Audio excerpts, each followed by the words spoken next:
Shuhrat aka, men sud boshlanganiga qancha bo'ldi? 1 oydan oshdi.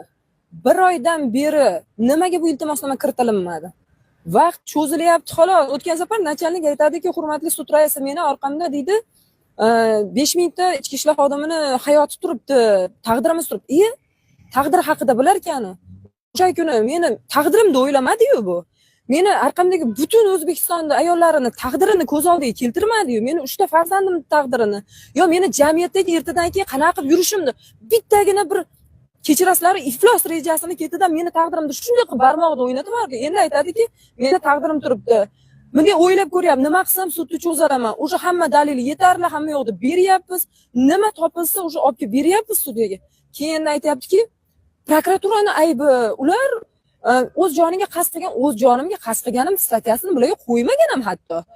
O'sha bularga qo'ymagan tergovchini nimaga qo'ymadi?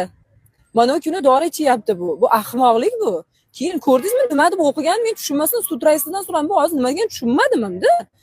Tutuqlanib meni bir 8-sinf o'quvchim yaxshi o'qib beradi narsani. Haligini bunday nima qilyapti? Nima dedi desam, shunaqa. Buni hozir nima aloqasi bor? O'z jonimga qasd qilishim uchun 103 qo'yilmagan bularga.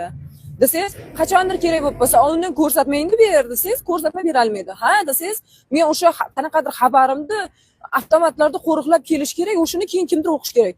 Voy xudojon, nimani aytadiki, o'sha xabar yo'q-ku, o'zini ko'rsatmasida, xo'p, shu xabar bo'lgan bo'lsa, nima uchun nachalnik Yusuf Yoqubov ko'rsatmasini o'zgartirmaguncha aqalli bir marta tilga olmagan o'sha gapni. Menda mana shunday tezkor xabar bor edi demagan yoki nima uchun qo'lida asosi bo'lsa, bular ras berolmayapti sudga. Ber o'sha videoni deyapman. Xo'p, ber desangiz yo'q uni. Endi qarangda, menga bitta qiziq savolda, mana shu videolar keldi, videolar o'sha aynan videolar o'sha qaysi videolar keldi? Mana qisqa qilib, mana ovozlar o'chirilgan videolar. Nega u to'liq berilgan? Aynan ichki ishlardi. Qarangda, yana bir nimasini men aytdim, xonasiga olib kirib gaplashdi, nachalnik dedim, hovlida gaplashdi. Qolgan joyda kamera yozuvlar o'chib ketgan.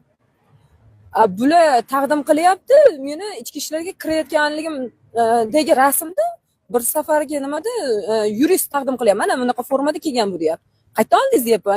Yo'q edi-ku, bular o'chib ketgan-ku. Sen delada bor, delada yo'q. Ishonsangiz, hayotingiz bilan bog'liq bo'lsa, yodlab olar ekansiz delani ichini-chi. Yo'q bu narsa dedim. Keyin aytadi, o'zlariga kerak bo'lsa tiklanib qolyapti-da. Buni na tergovda, na boshqada yo'q u narsa.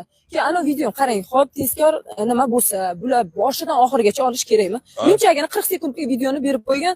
Aytdi, yana menga advokat savol beryapti. Kechirasizlar, nimaga teppa-tekis ham yo'q. Sizlar to'g'rilab qo'ydilarmi ichki ishlar chiqquncha? Keyin aytdim, men yashayin dedim. Siz ham aqlingiz yetib turibdi, aytdi nima bo'lganini. Bular uyushtirgan shu narsani dedim.